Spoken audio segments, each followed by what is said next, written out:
Bonjour Jean Dalibard. Bonjour. Vous êtes titulaire de la chaire Atomes et rayonnement et vous travaillez dans les atomes froids depuis une trentaine d'années. L'une des toutes premières applications de ces atomes froids, ça a été d'améliorer la précision du temps. C'est bien ça? C'est bien ça, oui.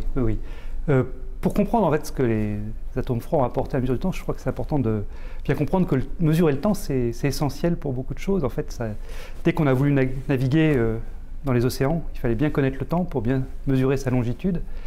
Et à l'époque, donc, on a fabriqué au XVIIIe siècle des bons chronomètres et puis ils se sont améliorés. Et en fait, vers le milieu du XXe siècle, on s'est rendu compte que la référence qu'on utilisait pour le temps, pour synchroniser tous les chronomètres, c'était le jour sidéral. Et cette référence n'était pas suffisante. C'est-à-dire que le mouvement de la Terre était un peu trop irrégulier pour bien synchroniser tous ces chronomètres. Et donc on a décidé, en 1967, de basculer vers une référence atomique qui, elle, était jugée indéfectible et très précise.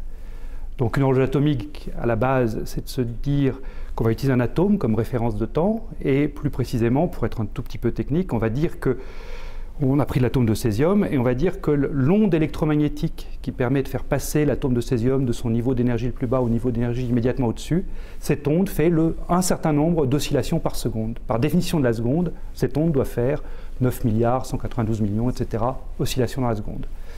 Et là où les atomes froids sont essentiels, eh bien, c'est qu'ils permettent de réaliser ces horloges atomiques avec une bien meilleure précision. Simplement parce que les atomes froids, comme ils sont froids, ils bougent peu.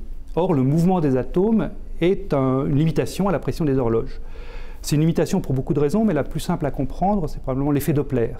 L'effet Doppler, ça nous dit que quand vous avez une source qui émet ou qui absorbe une onde et que cette source est en mouvement, eh bien, la fréquence de l'onde qu'elle absorbe ou qu'elle émet n'est pas exactement la même que si la source est au repos. C'est ce qu'on utilise, par exemple, quand on veut mesurer la vitesse du sang dans les veines ou dans les artères. C'est ce qu'on utilise dans les radars pour mesurer la vitesse des automobiles.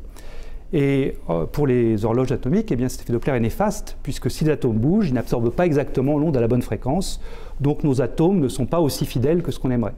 En revanche, si je suis capable de prendre les atomes et de les arrêter, les rendre immobiles, alors il n'y a plus d'effet Doppler, et l'horloge devient extrêmement précise. Et ce qui est remarquable, c'est que cette précision, elle sert dans la vie de tous les jours. C'est-à-dire que pour la navigation, le positionnement par satellite, pour la géodésie, très bientôt pour les télécommunications à longue distance, eh bien, ces horloges, la précision de ces horloges sera vraiment utile, permettra des nouveaux développements.